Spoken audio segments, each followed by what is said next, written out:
안녕하세요. 안녕하세요. 안녕하세요. 한 달 한 권 라이브 세미나 진행하고 있는 최경환입니다. 네, 김승환 목사입니다. 반갑습니다. 네, 반갑습니다, 목사님. 네, 잘 지내셨죠? 네. 저희가 그 한 달 한 권 라이브 세미나를 벌써 4주 동안 했네요. 그렇죠. 이제 마지막 시간이에요. 수고하셨습니다. 아쉽습니다. 네, 멀리서 오시느라고. 너무 즐거워요. 혼자 공부하는 거 심심한데 네. 최영이랑 같이 이야기도 하고 네. 너무 좋은 것 같아요. 예, 저희가 원래 이제 한 달 한 권 라이브 세미나 취지는 저희가 지금 한 달 한 권 세미나라는 것을 세물결 플러스하고 세물결 아카데미 같이 진행하고 있거든요. 네네. 그래서 지금 여기 세물결 그 북카페에서도 그렇고 세미나실에서도 지금 7개 팀이 지금도 하고 계시던데. 네, 옆방에서도 하고 옆방에도, 있는데 그 세미나 같이 하고 있고 또 지역에서도 또 7개가 개설돼가지고 뭐 광주, 대전, 뭐 세종, 뭐 인천 여러 곳에서 지금 이제 교회 카페 같은 데 모여서 네네. 책 읽기 모임 하고 있거든요. 야, 예, 대단하더라고요. 세물결이 어마어마한 일을 하네요. 네. 한국 교회의 어떤 발버둥 치고 지성의 있습니다. 생태계를 복원시키고자 예. 전국구로 아주 대단합니다. 그래서 이제 저희가 뭐 대단한 혜택을 드리지는 못하지만 같이 책 읽는 모임 조직해서 같이 책 읽도록 하고 관리하고 뭐 저희들이 이제 작은 선물 이제 홈페이지에서 포인트 조금씩 주는 게 있거든요. 그런 것들 좀 그렇구나. 드리고 네. 하고 있고요. 취지는 한 달에 한 권 같이 책 읽자는 모임인데 이제 멀리서 뭐 실제로 와서 같이 얼굴 맞대면서 이렇게 공부하면 제일 좋지만 또 못 하시는 분들이 있을까봐 저희가 이제 목사님한테 제안해가지고 우리가 그쵸. 라이브 방송으로 한번 이제 우리가 세미나 하면은 네. 같이 이제 책 읽으면은 지금 네. 책 펼치면서 같이 읽기도 하고 이야기 나누는 시간 되면 좋겠다라고 해서 그 라이브 포맷으로 하는 거고 또 이 라이브 방송과 우리 댓글로 같이 그렇죠. 이야기 나누는 소통하는. 여러분 수요일 날 항상 저녁 10시죠? 네, 밤 네. 10시니까 늘 같이 보면서 이렇게 댓글도 주고받으면 참 좋을 것 같아요. 네. 저도 집에서 이제 가끔씩 이렇게 보면서 댓글 다는데 네. 저도 굉장히 새로워요. 그쵸? 내가 네. 저런 말 했구나. 최영이 또 이렇게 질문했구나. 네. 또 이제 방송이 나간 다음부터는 이제 친구들이 연락이 많이 와요. 동료 목사님들이 야, 너 이렇게 하던데 보기 좋다. 응원도 네. 많이 해주고 야, 너 그거 틀렸어. 지적도 많이 해주고. 맞아요. 사실 그게 정확한 게 우리가 지금 막 내뱉는 말들이 네. 틀린 정보라든가 뭐 말도 안 되는 얘기 막 할 수 있거든요. 그걸 따끔하게 지적받아야죠. 괜찮아요. 뭐, 언제든지 맞습니다. 환영입니다. 예. 그래서 재밌게 하고 있고 또 저희도 나름 공부하면서 하고 있으니까 이 시간이 또 의미 있는 시간이 될 것 같아요. 오늘 또 마지막 시간이네요. 맞아요. 저희가 사실은 처음에 이 책을 하자는 거는 그 요즘 진짜 계속 뭐 그쵸. 저는 이게 당분간 좀처럼 쉽게 끝날 것 같지 않아요. 그죠? 이 미투 운동이라고 그 촉발되는 운동이 우리 사회와 뭐 여러 가지 그 구조적인 뭐 폐악들을 바꾸는데 물론 뭐 유럽이 68혁명까지는 아니겠지만 굉장히 큰 역할을 할 거라 생각하고 맞아요. 계속해서 이거는 확산돼서 뭔가 그동안 썩은 것들 이거 당연한 거 아니야 라고 했던 것들이 당연하지 않는 거라는 것을 사실은 얘기하는. 공적인 분노라 그럴까요? 이 그렇죠. 공부는 사회를 바꿀 수 있는 어마어마한 에너지거든요. 맞아요. 이제는 각지 숨어 있었던 목소리가 드러나고 같이 시민들과 이제 국민들이 동의를 해주고 공감해주는 이 어마어마한 에너지를 어느 방향으로 건설적으로 끌고 갈 것인가 여기에 대해서 이제 고민을 해야 돼요. 맞아요. 이게 제도를 바꾸고 사람들의 어떤 정서라든지 인식을 바꾸는 차원에서 어떻게 이것을 제도화할 것인가 또 구체화할 것인가에 대한 어떤 그런 논의들이 이제는 나와줘야 될 때가 아닌가. 계속해서 산발적으로 그런 목소리가 등장하지만 이제는 수렴하는 과정이 좀 필요할 것 같아요. 맞습니다. 지금 한국 교회와 한국 기독교계에서 그 특별히 이제 목사님들의 그 성적인 타락이라든가 부도덕한 것들, 비윤리적인 행위들이 우리가 뭐 모르는 사람이 없거든요. 다 뉴스를 통해서 알게 됐고, 근데 이게 사실은 야 이거 뭐 일부 목사님들 그런 거 아니냐? 물론 그럴 수도 있지만 또 한편으로는 너무나 많은데 드러난 건 그거밖에 안 드러난 걸 수도 있어요.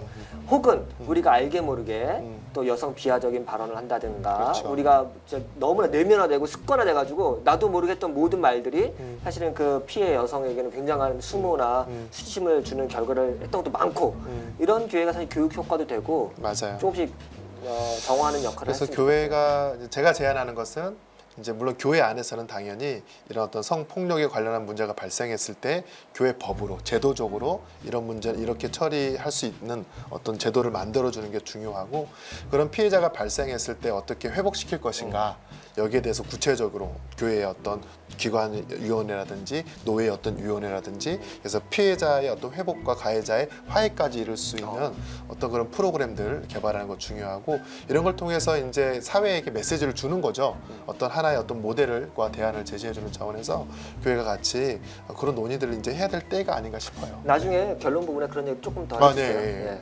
맞아요. 그런 부분은 저희가 더 많이 배워야 되고 소개를 받아야 될 것 같다는 생각이 드네요. 맞아요. 네. 저는 이제 사실은 평소에 책 그렇게 막 열심히 꼼꼼하게 읽은 편도 아니고 어마어마하게 책을 보시면서 그렇지 않은데 제가 최영한테 배운 게 굉장히 많아요. 아, 그래요? 네, 그 같이 공공신학부터 공부를 해오면서 사실 제가 읽지 못해 저는 약간 정치 철학 쪽이 약한데 신학교만 계속 있다 보니까 근데 아이리스 영에 대한 이야기라든지 찰스 테일러에 대한 이야기들 사실 제가 알게 모르게 많이들 배웠거든요. 그러면서 제 예. 논문에도 살짝씩 이렇게 넣기도 하고 네. 맞아, 그랬어요. 영광입니다, 목사님. 예, 근데 제가 원래 하려고 했던 얘기는 사실 성경 신학에 관련된 책을 제가 이제 뭐 관심 분야가 아니라서 잘 못 읽었어요. 그리고 또 그렇게 재밌지도 않고 저한테는. 근데 이번 기회에 이제 여성 리더십 논쟁이라는 책을 저희가 읽었는데 이게 뭐 딱 보기에는 뭐 어떤 책으로 여러분이 느낄지 모르겠지만 사실은 굉장한 성경 신학 주의 책이거든요. 맞습니다. 그래서 여기 이제 4명의 학자들이 전부 다 성경 신학자들이고 이제 최정상의 성경 신학자들이기 때문에 지금 이제 가장 핫한 저자들이고 맞아요. 왕성하게 활동하는 책도 많이 쓰신 분들이라서 이게 그 아주 디테일한 성경 본문에 대한 치열한 논쟁이 담긴 그렇죠. 거라서 읽기가 쉽지 않다는 거. 그래서 고생 저희가 많이 하고 있다는 거. 네, 지난주에 우리가 이제 네. 크레이 퀴너 교수님에 대한 네. 논의를 해왔는데 이분도 이제 어마어마한 분이거든요. 특히 그쵸. 사도행전 주석을 4권 쓰면서 맞아요. 크리스천티 투데이에서 이제 올해의 책으로 선정될 만큼 각주가 45,000개예요. 어마어마합니다. 네, 네. 근데 오늘 우리가 이제 4주차 마지막 네. 다룰 이 토마스 슈라이너 교수님도 네. 사실 저는 잘 몰랐어요. 예. 근데 읽다 보고 또 이제 최영이 말해주니까 이분의 굉장히 많은 책들이 국내에 번역이 네, 네. 돼 있더라고요. 네, 그럼요. 제가 이제 느끼기에는 저도 뭐 성경 신학 관련 네. 좀 책을 많이 읽자서 뭐지만 일단은 소개된 걸로 봐서는 굉장히 지금 보수 신학, 복음주 신학계에서 정말 꼼꼼하게 그리고 성실하게 책을 열심히 쓰고 있고 한 열 몇 권 예, 돼요. 뭐 네. 그 번역된 것만 번역된 도 많고 이미 책을 굉장히 많이 쓰는 분이고 연구를 굉장히 왕성하게 하는 분이라서 확실히 그 성경 신학 분야에서는 탁월한 입지를 갖고 있는 분 같아요. 그래서 우리나라의 그 부흥과 개혁사라든가 CAC에서 관련 책도 굉장히 많이 나왔고 이미 제가 볼 때는 거의 그냥 뭐 지역적인 논의라는 게 아니라 뭐 성경 신학 전체에 대한 책, 그렇죠. 혹은 뭐 네, 신약 신학 개론서도 책, 나왔고. 로마서 주석 2권 것도 쓰고 해서 이미 그 반열에 오르는 학자 같아요. 그래서 제가 이 책 읽어보니까 그 안드리아스 퀘스텐버거하고 그 토마스 슈라이더 이런 분들이 지금 복음주의 계열 그리고 약간 보수적인 보수적에서, 진영에서 굉장히 선두급이군요. 학자적 입지도 갖고 있고 전문성도 갖고 있고 한마디로 이 디베이트가 될 만한 그냥 자기의 어떤 이데올로기만 전파하는 사람이 아니라 굉장히 그 학술적으로 디베이트를 할 수 있고 논쟁을 할 수 있는 아주 탑 클래스의 학자인 것 같아요. 이 저자에 대해서 좀 찾다 보니까 바울 네. 서신의 전문가로 그렇게 네. 알려져 있고 지금은 풀러에서 박사를 마치신 다음에 서든 베프티스트에서 네, 신학교 교수님으로 예. 그렇게 티칭을 하고 있다고 나오더라고요. 저도 뭐 정확하게 모르는데 서든 베프티스트가 네. 그러니까 남침례교 미국에서는 이제 가장 큰, 그쵸, 큰 교단이기도 네. 하고 또 이제 좀 정치적인 지형도나 신학적 입장에서 굉장히 보수적인 보수적이죠. 네. 그 남부성이라고 하는 그 정체성을 갖고 있는 그러니까 어쩌면 우리가 그 백인 남성 중산층 계열의 어떤 멘탈리티를 딱 공유하고 있고 그들의 어떤 정치적 입장이라든가 뭐 신학적 여러 가지 다양성에 대한 입장들도 어느 정도 그 표본 집단으로서 그렇죠. 그 역할을 하는 그런 서든 베프티스트도 아마 그런 거에 핵심에 있는 학교일 것 같아요. 아마 이 학교에 우리 한국인 유학생들이 엄청 많다고 하던데. 아 그래요? 그쵸, 조피디님? 예, 되게 많대요. 아 그렇구나. 얼마 전에 갔다 네. 오셨거든요. 아 그러셨네. 그러니까 굉장히 이제 미국 내에서도 굉장히 큰 학교고 또 한국에서도 많이 알려졌고 그래서 이제 여기는 침례교 학교지만 우리나라 이제 총신에서 유학을 굉장히 많이 가거든요. 그러니까 이제 그래서 제가 잘 몰랐어요. 장신에만 있다 보니까 예. 굉장히 잘 몰랐어요. 근데 네, 그렇군요. 그래서 이제 여기 남침례교의 어떤 학장이 하는 발언들 그런 것들이 우리나라에도 굉장히 큰 영향을 무게감이 주고요. 또 들어오네요. 그래서 이제 뭐 신학교하고도 굉장히 교류가 많고 굉장히 그런 신학적으로도 많이 통하는 그런 교단이고 너무 또 기대가 지역이고. 돼요. 네. 저도 이제 이 4주차 4강을 쭉 읽어봤는데 네. 사실 저는 이제 평등주의적인 입장에서 계속 발제를 해왔다 보니까 사실 좀 불편했어요. 왜요? 물론 이제 보수적인 입장이 더 나쁜 건 아닌데 네네네. 지금의 미투 상황이라든지 또 어. 한국교회 여러 가지 성윤리, 성범죄를 덮쳐놓고 봤을 때 과연 이런 논의가 우리에게 어떤 건강성 있게 논쟁을 이끌어줄 수 있을 만한 논의인가 조금은 좀 불편하게 좀 바라봤던 시각이 좀 있어요. 일단 나중에 또 채영이 좀 발표해주겠지만 제가 콕콕 그거를 좀 질문해볼까. 나한테 질문하지 말고.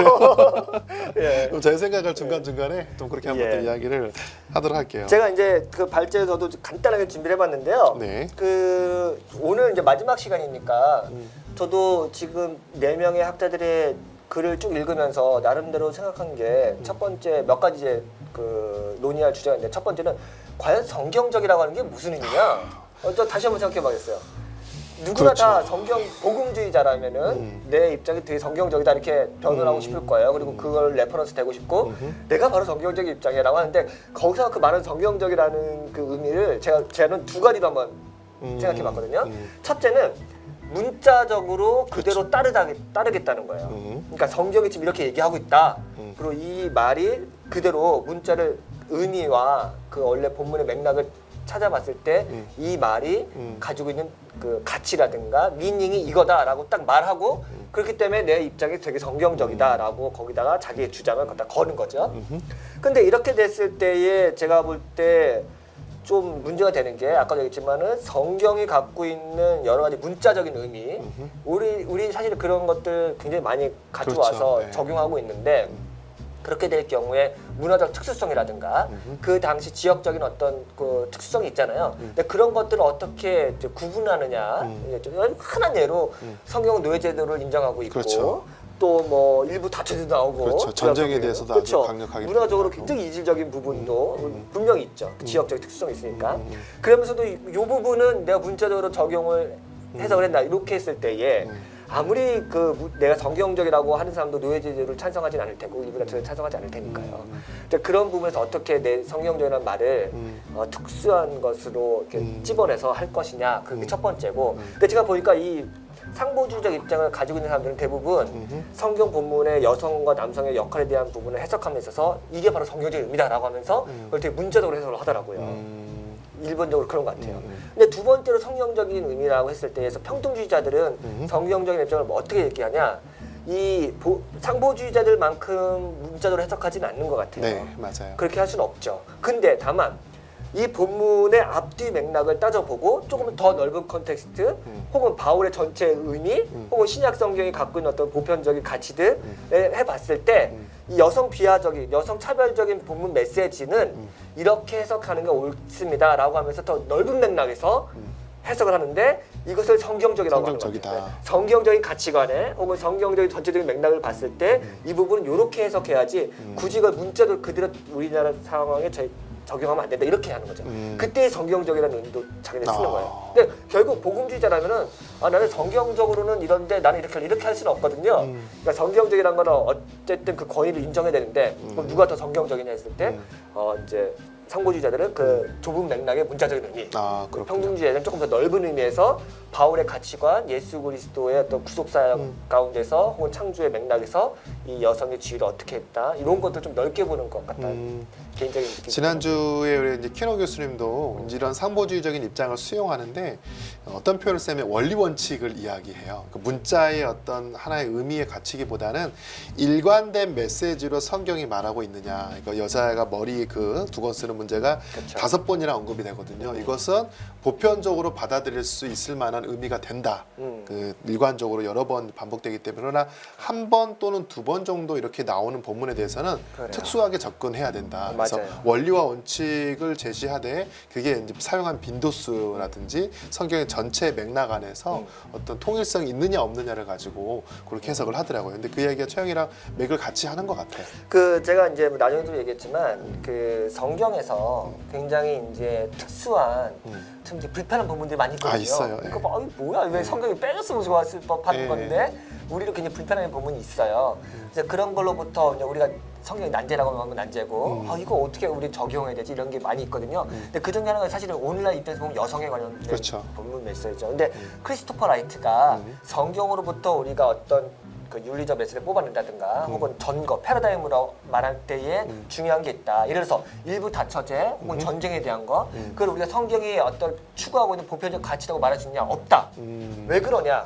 그거는 본문이 나오긴 하는데 그래서 전쟁, 여호수아 전쟁이라든가 혹은 그 일부 다처제에 대한 그 본물들이 성경 전체의 맥락에서 계속해서 이거를 또다시 인용하고 또다시 인용하고 어떤 중요한 사건으로서 계속 우리가 패러다임으로 쓸만한 그러니까 사건이었냐는 거예요. 근데 그렇지 않다는 거예요. 근데 그래서 출애굽 전통 이거는 사실은 성경에서 계속해서 나오거든요. 반복해서 나오는, 예. 그럼 뭐 또 예수 그리스도의 구속사역에 대한 거 계속 나오고 또 뭐 이웃사랑 혹은 시간 말서 이런 그렇죠. 것들은 계속 나오기 때문에 이것을 우리가 하나의 어떤 패러다임으로 받아들일 만하다는 거죠. 근데 특수한 어떤 사건들은 우리가 굉장히 받아들이기 어렵다. 그렇기 때문에 이거는 그때의 그 역사적인 사건으로서 발생하고 그때에는 기독교의 윤리로서 가치를 가질 수 있을지 모르지만 시대를 초월해서 우리가 적용할 만한 걸로 받아들이지는 않는 거다라고 이야기를 하는 거죠. 근데 그런 기준이 하나 있거든요. 미리 제가 이야기한다면은 여성 본문에 대해서 굉장히 해석하기 어려운 것 중에 하나가 고린도전서 11장하고 14장 그리고 디모데후서 12장이 창세기를 인용한다는 거예요. 그 말은 뭐냐? 이미 사도 바울이 자기 오래된 그 자기네 조상들의 이야기를 지금의 컨텍스트에 맞게 다시 맞아요. 신약의 구약 인용이죠. 그렇다면 이거는 슈라의 주장이기도 한데 이건 단지 그냥 사도 바울이 자기네 세계관, 자기의 어떤 좁은 지역적인 관심사가 아니라 성경 전체가 갖고 있는 하나의 어떤 보편적인 질서. 남자가 먼저 창조됐고 남자가 여자의 머리가 되고 남자가 여자에게 가르치고 이런 권위들을 디모데전서 2장에서 그걸 다시 인용을 하거든요. 남자가 먼저 창조됐다. 그렇죠. 남자가 여자의 뭐 여자는 남자의 복종 이런 말씀들을 바울이 인용을 해요. 그럼 이거는 창세기부터 계시록에 이르기까지 성경 전체가 갖고 있는 일관적인 우리 메시지다. 어떤 메시지 아니냐, 기독교 윤리는 이렇게 접근하는 것. 사실 이게 그래서 어렵다고 생각해요. 상보주의적 입장을 갖고 있는 사람들이 강력한 주장 중에 하나거든요. 바울이 그냥 자기 이야기 쭉 하고 말았으면 이건 예배소 교회의 특수한 그냥 상황, 했던 것인데. 디모데 교회 특수한 이거를 구약성을 인용해 버리니까 이 성경 전체에 흐르는 어떤 중요한 가치라는 거죠. 근데 거기에 대해서 조금 반론을 제시하자면 3주차에서도 예. 키너가 그게 발표를 하고 그 바울이 구약을 인용하는 본문에 있어서도 바울이 그 시대의 어떤 남성 중심의 사회적인 입장에서 그런 구약의 본문을 그렇죠. 취해다가 해석한 것이다. 네네. 그게 이제 구약의 어떤 전체적인 메시지라기보다는 그 역시 어떤 시대의 산물 안에서 네. 성경을 볼 수밖에 없기 때문에 맞습니다. 이제 그렇게 키너 교수님도 이야기를 하더라고요. 맞아요. 그래서 이제 키너 교수님이나 이제 벨빌 교수님 역시 이제 토마스 오늘 제가 슈라이너 좀 많이 얘기했지만 네. 그 슈라이너의 입장을 비판할 때에 이미 바울도 그렇고 그 초기 교회, 중세 교회, 근대에 이르기까지 교권주의, 그렇죠. 교회주의라고 하는 전통이 문화적인 습성과 전통이 확고하게 자리 잡은 상황에서 여성에 대한 메시지가 나온 맞아요. 건데 그거를 보편적으로 적용하면 어떡하냐라는 맞아요. 이제 비판이 있고요. 이 부분에 대해서는 사실은 이제 역사를 같이 봐야 되는 부분이라서 오늘 바로 그 주장이 오늘 그 4주차에서 우리가 할 이야기인 것 같아요. 네. 이분의 특수한 해석이 바로 그런 역사 안에서의 일관성을 보자라는 그 메시지다 보니까 거기에 대해서는 저도 어느 정도 공감을 할 수 있는 부분인 것 같아요. 네. 네. 그 제가 이제 본격적으로 네. 몇 가지 이제 얘기하는데 저는 이제 연역적으로 결론부터 얘기할게요. 아, 그래요? 네. 뭐라고 해요? 미관식인데 하여튼 두 가지로 두 가지 딱 말고? 때려서 예. 네. 한마디로 여성을 포함하여 모든 믿는 자는 사역으로 부름 받았다. 그런데 여성이 목사, 장로, 감독으로 기능하도록 부름 받았는가? 아니다. 이게 딱 핵심이에요. 그러니까 존재적으로는 동등하지만 사역의 기능적으로는 차별이 있다는 네. 것을 인정한다는 거죠. 네. 그렇기 때문에 또 특수한 거예요. 목사, 장로, 감독 이 세 직분은 여자가 할 수 없다. 근데 이 할 수 없다는 게 이제 성경 본문을 해석했을 때 이거는 단순히 그냥 그 교회 예외적인 본문으로서 여성은 하지 말라고 했던 게 아니라 이건 보편적인 기준이 될 수 있다고 강력하게 주장하는 거고 그 근거를 제시하는 거고요. 이제 그런 부분에서 이제 확실한 어떤 자기 견고한 입장이 있는 것 같아요. 저도 그 부분에 이제 어느 정도 동의를 할 수 있었던 게 뭐냐면 이북에서 여성의 존엄성을 부인하지 않아요. 그렇죠. 여성의 존엄성을 확실히 인정하고 하지만 성직은 여성의 인권이라든지 존엄성과는 다른 차원의 이슈다. 그렇죠. 그렇게 이야기를 하더라고요. 네. 맞아요. 네, 거기에 대해서 저도 그렇지. 성경의 메시지가 뭐 일관적으로 다 여성 사역자로서 인정을 하는 것, 그것도 물론 중요하지만 일단 여성 자체에 대한 권위라든지 하나님 형상으로서의 인간이라든지 남성과의 동등성에 대해서 전혀 부정하는 게 아니니까 그것을 인정하지만 어떤 교회 사역에 있어서는 조금의 차이를 있을 수 있다. 그런 메시지가 굉장히 설득력이 있었어요. 네. 저는 사실은 이제 그 지금까지 지나오면서 많이 이제 겹치는 부분이 많아요. 네네. 내용이 너무 많아서 다 할 수는 없지만 몇 가지만 제가 뽑아보고, 첫 번째는 이제 예언의 은사와 말씀을 선포하는 기능은 다르다라는 논지가 있어요. 네네. 근데 이제 슈라이의 입장은 뭐냐? 오케이, 여성들이 구약에서 예언받은 경우 많다. 그리고 그 인정한다. 그리고 그 기능 역시 말씀을 선포하는 기능과 동일하고 그 중요한 기능을 내가 인정한다. 그리고 남성과 그 부분에서 동등하다. 다 인정하거든요. 그런데 말씀을 규칙적으로 가리키는 거 그렇죠. 하고 예언하고는 다르다. 왜냐하면 예언은 한마디로 하나님이 주셨을 때 가능한 거지. 예언이란 하나님의 음성을 받고 들었을 때 예언하는 그 기능. 근데 그 기능이 이제 사실 가리키는 거고 설교는 건 똑같은 거 맞는데 비슷한데. 이거는 굉장히 이제 비정기적으로. 맞아요. 비정기적이라는 거지. 근데 교회에서 감독으로서 장로로서 규칙적으로 매주 설교를 그렇죠. 가리키고 설교했던 그 역할하고 예언하고는 다르다. 그래서 여성들이 예언의 기능을 했지만 감독과 장로로서의 기능을 하지 않은 걸 봤을 때 교회에서 정기적으로 말씀을 가리키거나 설교했던 역할을 하지 않았던 것 같다. 그래서 그걸 구분하는 거죠. 그래서 이제 목사, 감독, 사도로서는 여성이 없었다. 이제 이런 주장이 하나 있는 거고, 사실 이 부분에서 이제 블럼버그는 약간 이제 입장이 다르더라고요.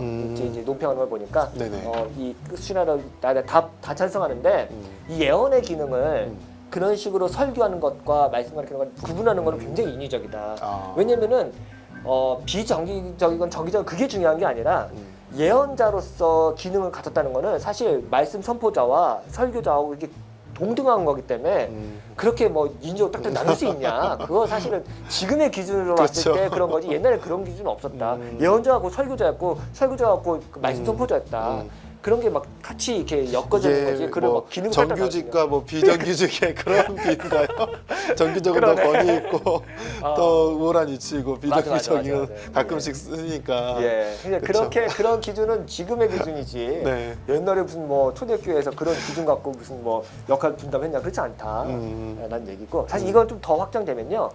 신약성경에서 여기 이제 여러 명의 저자들이 말하는데 그 초대교회라든가 그때 리더십을 상징하는 그 단어들이 많잖아요. 그렇죠. 뭐 예언하는 자, 가르치는 자, 가르치는 자, 장로, 감독, 집사. 뭐 집사 뭐 많은데 이게 그 실제로 목사라는 말은 한 번 나온다고 하네요.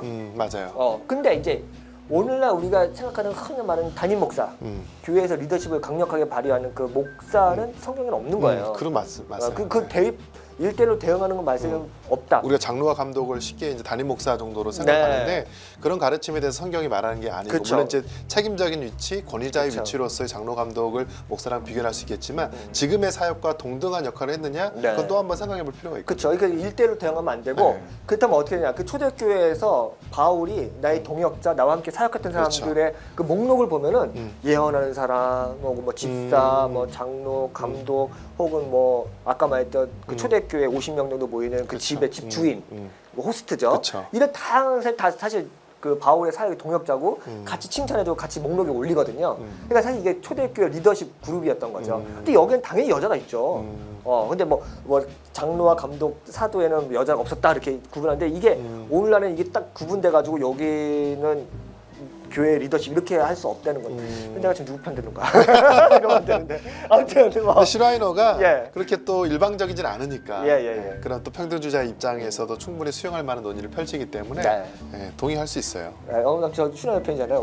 네. 예, 아무튼 그 슈라이너가 그리고 이제 책에 보니까 창세기 1장에서 3장 얘기를 또 길게 해요. 맞아요. 그러면서 이 이야기를 하면서 그 뉘앙스가 창세기 1장부터 3장까지의 내용을 잘 해석하는데 이게 어쩌면은 마지막에 나오는데요. 타락 이전에 하나님께서 우리에게 보여주셨던 원래 남자와 여자 그리고 창조의 질서를 굉장히 원 질서로서 많이 보여주었는데 거기에서조차 남자 여자 평등하지만 남자의 권위, 리더십 그리고 여자는 남자의 리더십을 따라가는 사람으로서 나왔는데 이건 타락 이전의 모습이다라는 거예요. 이게 이제 슈라의 강력한 저도 그 주장이고. 부분을 읽으면서 사실 네. 조금 불편하긴 했어요. 네. 과연 그럴까? 이제 예. 헬트 틸리케라든지 린다 벨비 같은 경우는 남자가 여자의 머리가 된다는 그 본문에서 이것은 선악과 이후에 타락한 사회의 어떤 모습이다, 왜곡된 질서의 반영이다라고 이야기를 했는데 이제 슈라이너 같은 경우는 그게 아니라 타락 이전에도 이미 어떤 남녀의 어떤 그런 구분과 질서가 있었다라고 이야기하는 부분에 있어서 아 과연 그럴까? 근데 충분히 설득력은 있거든요. 네. 예. 다 그런 본문들을 가지고 이제 이야기를 하기 때문에 사실 조금 불편한 면이 있긴 했었어요. 그래서 제가 이제 소극에 얘기했지만 네. 이 슈라이너가 창세기 1장 3장의 어떤 6가지 원칙, 네네. 그 남녀의 질서의 6가지 원칙을 자기가 뽑아내고 그 증거를 다 제시하는데 이렇게 창세기 1장부터 3장까지의 논의를 구체적으로 하는 이유는 아까도 얘기했지만 고린도전서 11장이랑 디모데전서 2장에서 창세기를 인용하거든요. 때문에. 그래서 그 인용한 것을 통해서 이 창세기의 원래 창조 질서를 설명하고 그리고 이것을 바울이 어떻게 해석해서 자기 본문에 집어넣느냐를 설명하기 위한 거예요.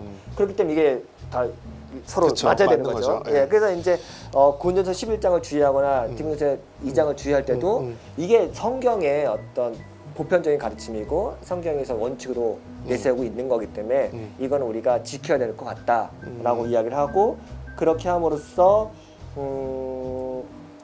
남성과 여성의 어떤 그 리더십의 차이가 원래 하나님의 뜻이고 뜻이다. 하나님의 천한 창조의 어떤 모습이었다라고 이해를 하고 그런 점에서 가장 전통적으로 맞아요. 입장을 아주 강력하게 보여주고 지금 우리 있는 거죠. 한국 교회와 또 대부분의 이제 성도님들께서 생각하고 있는 그 논의를 그대로 그렇죠. 이제 이야기하는 거예요. 그래서 아마 익숙한 이야기일 맞아요. 거예요. 왜냐면 우리가 사실은 네. 저도 이제 이 책 읽으면서 고린도전서 11장, 14장, 디모데전서 2장을 한번 몇 번 읽어봤거든요. 근데 그냥 읽으면은 워딩 그대로니까. 그러니까 그대로야. 이거를 이게 굳이 아니다라고 하려면 엄청난 그 증명의 책임이 따르는 거예요. 예. 그러니까 사실은 이제 그 벨빌이나 키너 같은 사람은 읽었는데 당연히 읽으면 그 자체로 메시지는 분명하거든요. 그러니까 이거 아니거든라고 반박하려면 굉장한 맞아요. 사실은 에너지가 들어가는 거고 그냥 있는 그대로 읽으면은 사실은 말 그대로 여자는 남자한테 복종해야 되고 남자는 여자를 가르쳐야 되고 이게 그냥 그대로 본문에 들어가 있어요. 그런데 이제 만약에 슈라이너가 그냥 그렇게 해서 논의를 끝냈다면 저도 굉장히 이제 이 사람을 미워했을 텐데 예. 나중에 이제 여성의 복종을 또 그리스도께서 또 성부 하나님께 복종하는 그 장면을 설명하면서 예. 이 단지 이게 수동적인 어떤 복종을 의미하는 게 아니다. 이 여성의 복종은 마치 뭐라 그럴까요? 어떤 자발적인 것을 넘어서 어떻게 상호의 어떤 그 배려와 또 상호 인정과 어떤 상호 참여적인 모습 안에서 이루어지는 것이지 이게 비록 남성 중심적인 어떤 논지를 끌고 오지만 단지 거기서 머무는 것은 아니다. 네, 그래서 이제 이게 중간에 이제 스탠리 그랜츠 얘기가 나오는데 맞아요. 예. 스탠리 그랜츠는 삼위일체 하나님의 서로 복종하고 그렇죠. 서로 속박돼 있고 서로를 이제 사랑하는 모습의 유비를 통해서 남자와 여자 관계도 서로 마찬가지다. 그래서 부모와 자식 관계, 선생과 제자의 관계, 그렇죠. 남자 여자가 이 모든 것들이 스탠리 그랜츠는 그렇게 해서 평등주의적으로 해석하는 거예요. 삼위일체 하나님처럼. 그 때문에 근데 이제 슈라이너는 또 여기서 반박하는 거죠. 아니 오케이 예수님이 아버지께 복종하고 자발적 복종이죠. 그 아버지께 순종하는 거죠. 근데 성경에 어디 부모가 자녀한테 그러니까 자녀가 부모한테 복종하는 건 오케이. 근데 부모가 자녀에게 복종 서로 복종이 어딨냐? 그런 거 없다.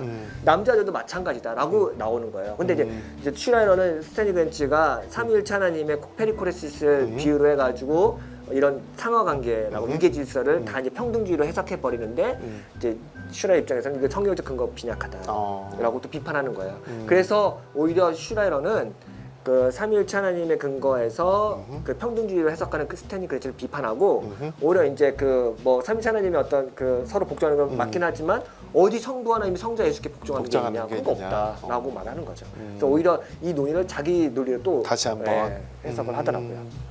그런 부분에서는 어쩌면은 그러니까 저는 그렇게 생각해요. 성경 갖고 싸우자. 성경 어디냐라고 하면 진짜 상보주의자들이 훨씬 더 유리하다. 오히려 성경 갖고 그럴 수도 있을 것 같아요. 맞아요. 이분이 그 서두에도 그런 이야기를 하거든요. 성경이 모든 문제의 최종 결정자이다. 그래서 성경에 근거하지 않은 이야기들 이제 논의할 수가 없는 부분인데 한 가지 아까도 이야기했지만 그럼 해석자가 또 그 성경의 본문에 대해서 다르게 입장을 또 갖고 있으면 또 이제 본문을 가지고 이제 디베이트 할 수밖에 없기 때문에 결국은 제가 아까도 얘기했지만 과연 우리가 뭐 성경에 나오는 다양한 문화적 특수성을 이건 받고 이거는 버리고 이거는 재해석하고 이거 어떻게 결정하느냐가 굉장히 어려운 거고 맞아요. 제가 뭐 지난번에 얘기했지만 여기가 그 고린도전서 디모데전서 2장에도 2장 그 11절 12절 논쟁이 되는데 디모데전서 2장 10절 또 9절 보면은 여성들이 예배에 복장 착용에 대한 규제가 나와요. 여성들은 화려한 그 귀걸이나 목걸이 하면 안 된다. 단정한 옷 입고 와라 이런 게 그렇죠. 나온다는 거죠. 그러면 이거는 이제 나름 그래. 근데 이제 오늘날 여성들한테 예배 오는데 그 장신구 하지 말고 와. 화장하고 오지 마. 이렇게 하면 누가 하겠어요. 다 뭐 목걸이하고 반지하고 다 하고 오는데 그거는 안 지킨단 말이야. 근데 대충 우리가 메시지는 알겠죠. 너무 그렇죠. 너무 그냥 현란하게 하면은 예배 방해되니까 좀 그냥 어느 정도 좀 단정하게 와라. 요런 정도로 그 순화시켜서 해석하잖아요. 근데 뭐 예를 들어서 뭐 거룩한 입맞춤 아까도 얘기했지만 뭐 초대교회는 오자마자 다 그냥 볼에 뽀뽀하고 그냥 입술에 뽀뽀하고 했는데 우리 안 하잖아요. 근데 이런 건 어떻게 이건 아예 우리가 이제 제껴버리죠.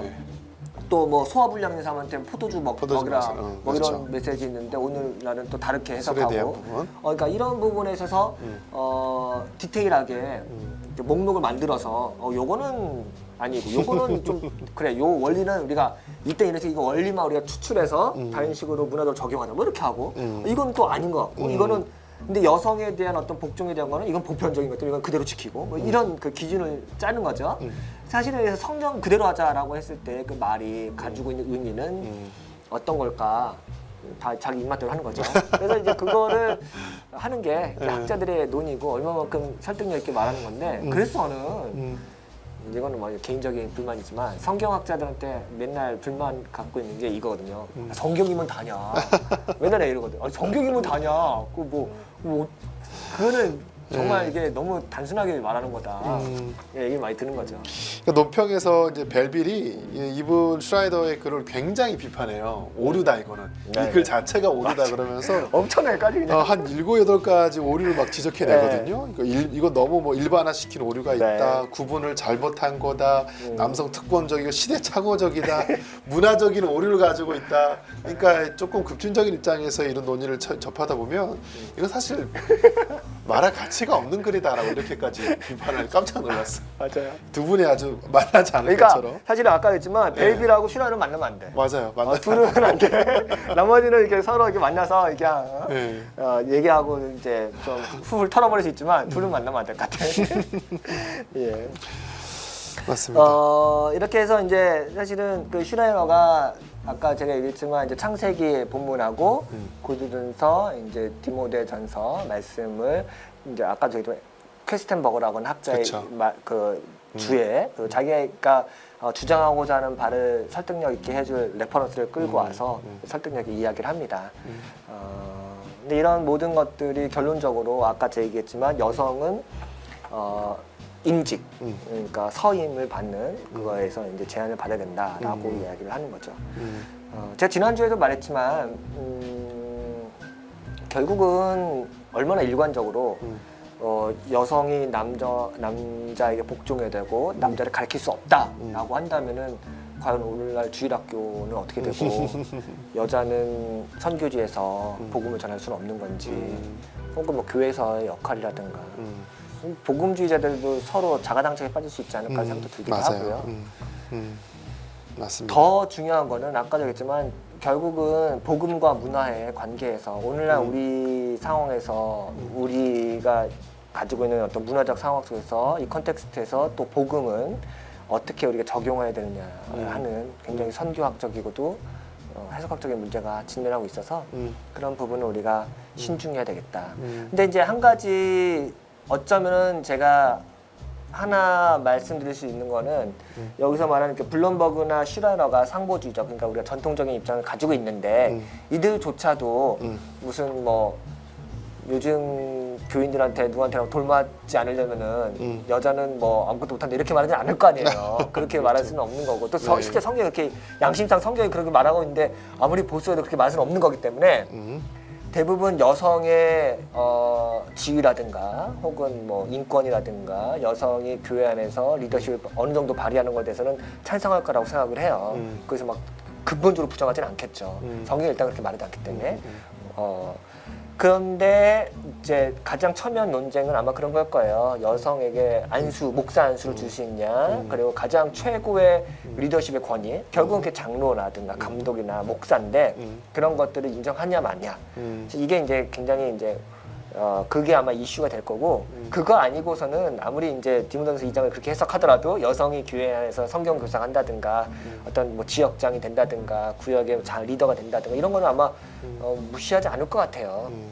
현실적으로도 무시할 수가 없고. 그렇죠. 네, 그래서 이제 여성 안수 문제가 굉장히 중요한 것 같고 그런 부분에서는 또 그렇다고 한다면은 제가 아까도 얘기했듯이 평화주의자가 정당 전쟁론자들한테 니들 논리 내가 수긍하진 않지만 니들 논리대로라도 제대로 해라 라고 말했던 것처럼 평등주의자들이 상보주의자들한테 오케이 여성한테 목사 안수 아니면 그래 그렇다 쳐도 니들이 말하는 여성의 어떤 성경이 말하는 권위라든가 리더십을 인정한다면 그것만큼이라도 교회에서 인정해줘라.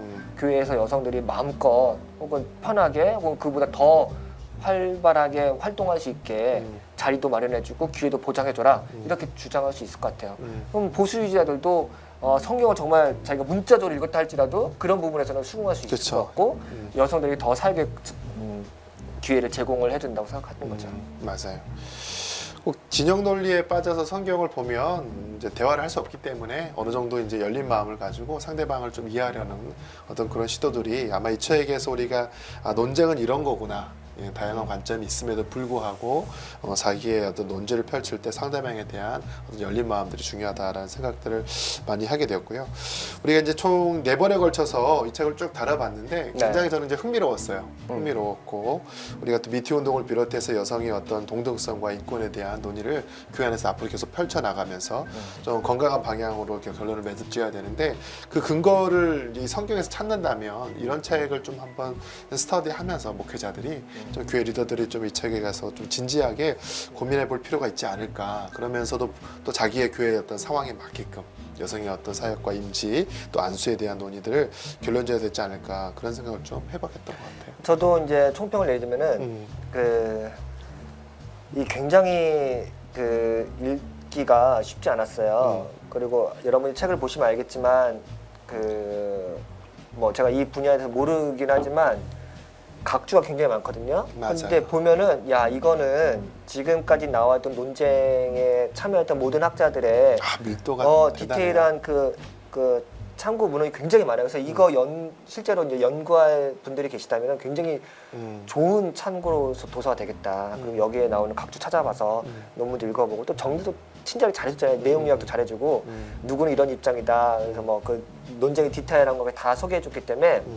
이런 분야로 공부하는 사람들은 되게 좋은 참고도서가 될 것 같고 또 실제로 우리가 지금 미국 성서학계에서는 이제 얼마나 사실은 뭐 돈이 많으니까 사실 뭐 연구도 뭐 다양한 방면에서 별치하는 연구도 많이 하잖아요. 그리고 참여하는 사람도 굉장히 많고 그렇기 때문에 이제 문헌이 방대하거든요. 근데 우리는 그런 부분에 대해서는 굉장히 취약한 편이고 그만큼 이제 학문의 속도가 좀 다른 거죠. 그래서 이런 것들을 우리가 소개받으면은 굉장히 지금 이런 이슈로 연구가 진행되고 있고 이런 문헌들이 있다는 것을 한 번에 캐치하기 굉장히 좋은 거라서 그런 학문적 가치도 굉장히 좋은 것 같고 또 제가 얘기했지만 여기 4명의 학자들이 공통된 본문을 갖고 막 디베이트를 그렇죠. 하기 때문에 네. 이 본문을 어떻게 해석하는지에 대한 굉장히 좋은 소스를 제공하고 있어서 뭐 설교자들한테도 그 본문 연구하는 데 되게 좋은 자료가 될 것 같아요. 맞아요. 또 우리 한국교회는 성경을 되게 좋아하잖아요. 네. 목사님들이 말씀하면 아멘 하면서 성도들이 쓰고 가는데 너무 일방적인 관점보다는 다양한 논의를 해주는 게 좋지 않을까. 저는 그냥 마지막 총평 중에 하나 살짝 비판하자면 아까 또 똑같이 얘기했는데 성경학자들에 대한 비판인 거죠. 한편으로는 그 성경 우리가 오늘날 교리라든가 윤리라든가 우리의 행동이라든가 대안을 만들어 갈 때는 성경이 굉장히 중요한 역할을 하긴 하는데 저는 원 오브 댐이라고 생각해요. 성경이 굉장히 중요한 레퍼런스로 끌어오지만 그것만 있는 건 아니다. 우리가 다양한 고려할 게 여러 가지 있는데 그 중에 하나로서 굉장히 중요한 주춧돌이 되는 거죠. 하지만 이것이 우리가 지금 고려할 게 굉장히 많잖아요. 우리는 21세기 대한민국에서 지금 미투 운동으로 지금 폭발 직전에 있는 어떤 그 사회 속에 살고 있는데 성경은 말이야 이렇게 얘기하는 건 전혀 맥락이 안 맞는 건데 그 맥락에 맞게 얘기를 하려면 성경이 갖고 있는 원래 메시지하고 오늘날 메시지를 연결시켜야 되잖아요. 그 연결하는 거 전혀 없이 성경 이런데 말이야 우리 사회가 다 썩었지 이렇게 얘기해서는 그 누가 듣겠어요. 그거는 말이 안 되는 거기 때문에 어떻게 해서든 성경이 갖고 있는 메시지를 오늘 우리 상황에 렐레번스하게 적절성 이렇게 연결을 시키느냐 그리고 서로 상호 주관적으로 같이 형성되느냐를 연구해야지 무턱대고 성경 가져서 이렇게 해야 돼 이거는 진짜 말 그대로 너무 무책임한 거야. 그건 이제 우리의 몫인 것 같아요. 성서학자들한테 거기까지 해주세요 네, 하는 거는 맞아요. 예. 우리가 너무 음식을 날로 먹겠다는 거고 이분의 어떤 논의를 가지고 우리의 어떤 해석학적 논의가 맞아요. 있으면 좋겠다라는 생각이 들었어요. 사실 이제 미투 운동 통해서 많은 또 피해자들이 여기저기서 목소리를 내고 있는데 이제 공감을 넘어서 그분들의 어떤 삶의 회복, 일상의 회복으로 나아가는데 교회가 당연히 아주 큰 역할을 해줘야 될 필요가 있고요. 아까 서두에 잠깐 이야기를 했어요. 이런 가해자들, 이 여성의 어떤 피해자들과 어떻게 건강하게 화해할 수 있을까? 일례로 이제 메노나이트 교단에 보면 그런 게 있어요. 가해자, 피해자, 또 화해 프로그램 같은 게 있는데 이런 거를 좀 우리가 좀 많이 논의하면 좋을 것 같아요. 예를 들어서 이런 거예요. 어느 날 이제 그 공동체 안에서 살인 사건이 벌어졌어요. 네. 그래서 총을 가지고 이제 어떤 청년이 한 소녀를 이렇게 쏴서 이제 죽었는데 이 메노나이트 공동체가 어떻게 반응을 했냐면 이 그룹이 두 개로 나눠져서 반절은 이제 죽은 아이 피해자 집에 가서 그들 막 위로하는 거예요. 또 반절은 그 가해자 청년의 집에 가서 우리가 너의 아이의 그 청년의 아픔을 몰랐다, 외로움을 몰랐다 그러면서 양쪽을 같이 그렇게 서로 위로해주는 어떤 그런 모습이 있거든요. 그것도 일회성으로 끝나는 것이 아니라 지속적으로 치유할 수 있도록 그 공동체가 아픔을 품어주는 거예요. 그렇기 때문에 단지 피해자라고 해서 수치와 또 불안과 외로움 속에 살아가는 것이 아니라 또 가해자라고 늘 이렇게 정죄 어떤 그런 죄의식 속에 살아가는 것이 아니라 그것을 나의 아픔으로 품어주는 게 그게 교회가 이제 할 수 있는 해결책이 아닐까 싶어요. 왜냐하면 그냥 단지 가해자를 처벌하고 5년, 뭐 10년, 뭐 15년 이렇게 형을 살고 나온다고 한들 피해자와 가해자 사이는 여전히 긴장감이 있거든요. 어떤 인격적으로나 정서적으로나 관계적으로 회복되지 않은 채 또 다른 피해의 어떤 범죄 가능성이 있기 때문에 교회가 사회에 어떤 대안을 제시한다면 공동체 안에서 이 문제를 지속적으로 5년이면 5년, 10년이면 10년 꾸준하게 품어갈 수 있는 그런 어떤 사역과 또 프로그램이 개발되는 게 참 좋겠다. 사실 실제적으로 이런 모임을 하는 곳에 있어요. 그 덕소에 가면 한국 평화훈련원 그 메노나이트 출신의 소장님 이재영 대표님인가 그분 중심으로 해서 이런 강사들과 또 스태프들을 지금 계속해서 발굴을 하고 있고 요즘에는 이제 학교에서 중고등학교에서 회복적 정의 논의를 가지고 그런 서클 모임들을 하는 것들이 많이 있기 때문에 이 기독교적인 가치와 프로그램이 사회를 바꿔나갈 수 있는 좋은 대안이 될지 않을까. 그래서 이제 이런 성범죄도 권사님들 주축으로 또 이제 여성 사역자들 주축으로 그런 피해자들을 위한 모임들 그들 위한 기도회들, 예배들 그래서 그런 것들 많이 만들고 또 인정해 주는 게 저는 우리 시대 교회가 해야 될 역할이라고 생각을 합니다. 와, 전 처음 듣는데 그 관련된 글 좀 써주세요. 아 그래요? 논문 하나 써. 아 저보다는 그쪽에 더 부탁을 하는 게 빠르지 않을까? 그런 아 저도 한번 연구들이 찾아볼게요. 많이 있어요? 아주 많지는 않아요. 이제 회복적 정의에 대해서 이제 하워드 제어죠. 그분이 이제 거의 시초인데 그분에 대한 책은 몇 권이 번역된 게 있고 나름 가이드북 비슷하게 이제 소그룹 교재들이 나온 게 있어요. 저도 이제 몇 권 이제 보고 있는데 관련해서 한번 그러면 글을 한번 준비하도록 할게요. 그럼 여기 샘물결에 또 기부가 되는 건가요? 뭐 언제든지 뭐. 야, 알겠습니다. 맞아요. 근데 그런 시작, 그런 사역의 출발이 이런 여성의 사역에 대한 인정부터거든요. 그렇죠. 이런 여성들이 자신들의 여성뿐 아니라 그런 동등한 약자들, 억압자들에 대해서 지금 이제 미투 운동이 이제 시작되면서 다양한 그 파생되는 문제들, 2차 폭력, 2차 피해. 지금 말씀하신 게 이제 2차 피해를 어떻게 줄이고 그렇죠. 어떻게 그 2차에서 나 이렇게 성폭력 당했습니다라고 이제 커밍아웃을 한 그 피해자 여성을 또 어떻게 보호할지. 그렇죠. 그리고 또 뭐 이것도 다른 얘기긴 하지만 지금 뭐 사회적으로 뭐 여러 가지 이슈가 되고 있어서 그 지목당한 사람이 좀 자살됐잖아요. 아 그렇죠. 그럼 또 그 그렇게 가서는 안 돼요. 가족들은 또 어떻게 또 해야 평생 되는지. 낙인 찍혀 살아가는. 그러니까 이게 뭐 대책 없이 그냥 막 사고만 팡팡팡 그걸 터지고 품어줄 있는 수 있는 공동체가 절대적으로 필요해요. 그게 그러니까. 가족이든 친구 그룹이든 교회든 간에 그런 공동체가 수용해주지 못하면 그냥 나락으로 빠는 거거든요. 그러니까 범죄자에게 정의를 실현한 방식이라는 게 이제 패널, 그러니까 형벌을 매기는 것뿐만이 아니라 그렇죠. 그거는 말 그대로 진짜 아주 단순한 거고 단순한 거예요. 그걸로 사회가 바뀌는 게 아니기 아니에요. 때문에 네. 그 사람이 어떻게 회복되는지를 그러니까 갱신하는지를 이제 회복적 정의. 그쵸. 그걸 하는 게 이제 회복적 정의인데 그런 부분에서는 우리나라가 정말 한번 뭐 그 버릇없는 뭐 청년으로 뭐 한번 유튜브에 한번 찍히면 그 다음은 완전 인생 네, 끝나는 거잖아요. 그렇죠. 이거 얼마나 뭐라고 할까? 이거 참 이게 한국 사회가 정말 네. 이게 이 뭐랄까 그러니까 증오의 에너지가 막 한 명한테 잡아도 막 쏟아붓기 때문에 네네. 이런 야만적이고 막 진짜 식인적인 사회에서는 어떻게 가해자가 됐건 피해자가 어떻게 이 사람들이 그 이후의 삶을 보호해주고 회복시켜야 되는지에 대한 그렇기 때문에 저는 교회가 이 시대에 절대적으로 역할을 당연히 해야 되는 것이고 또 종교의 역할이 사실 여기에 있는 거예요. 근데 단지 우리나라 종교는 정말 그런 역할을 뭐 1도 생각 안 할 것 같아요. 나는. 그렇죠. 왜냐하면 교회 안에서도 만약에 누군가 그런 성범죄의 피해자다. 이러면 당연히 꼬리표가 붙잖아요. 뭐 유혹했다라든지, 뭐 꽃뱀이라든지, 뭐 이단에서 들어왔다든지 아, 예. 다양한 낙인 찍기로 그 사람을 이렇게 매장해 버리는 이런 문화가 교회 안에 아니 뭐 분명히 있기 시시해서 그냥 때문에. 없었던 일 하자고 그 하는 서울대 그 어느 교수 문화인류학 하시는 분 김은희 교수님인가요? 그분이 이제 수치 문화와 재문화를 가지고 이 미투 운동의 한국적 상황들을 이렇게 비교하더라고요. 그러니까 동양의 어떤 이런 수치 문화 안에서는 그런 피해를 당한 것조차도 하나의 어떤 수치이기 때문에 드러내지 못하는 거고 사실 폭로하는 것 자체도 어떤 처벌이 목적이라기보다는 그 사람의 어떤 그 사회적인 어떤 그 권위라든지 이름이라든지 이런 것들을 오염시키는 거예요. 거기에 더 주안점이 있는 이런 수치 문화 안에서는 그래서 폭로 자체가 어떻게 보면 거의 자살 행위와 같은 거예요. 하지만 이제 죄문화, 서구에서는 죄문화 같은 경우 당연히 가해자와 피해자가 있기 때문에 가해자를 처벌하고 피해자를 구제하는 게 당연하기 때문에 훨씬 더 많은 이제 피해자들의 목소리가 등장할 수 있는 거고 그래서 이게 또 단지 개인의 차원의 이슈가 아니라 우리 사회가 갖고 있는 동양 정서와 이 수치 문화 안에서의 어떤 약점들이 분명히 지금 노출되고 있는 것이 아닌가 생각합니다. 사실 우리가 그 제대로 조사하지도 못했고 알지 못하지만 교회 안에서의 다양한 성차별 문제라든가 뭐 성윤리의 타락이라든가 혹은 성범죄라든가 성추행 혹은 뭐 성과 관련된 여러 가지 이슈들 또 뭐 여성의 어떤 지위라든가 뭐 리더십 문제 이런 것들이 사실은 공론되지 않고 까발려지지 않고 뭐 알려지지 않아서 그렇지 할 얘기는 정말 많을 것 같아요. 근데 맞아요. 그 목소리를 이렇게 공론화시키고 제대로 발언해줄 목소리도 없었고 채널도 없었고 그걸 뭐 연구한 사람도 없었고 뭐 없었던 거죠.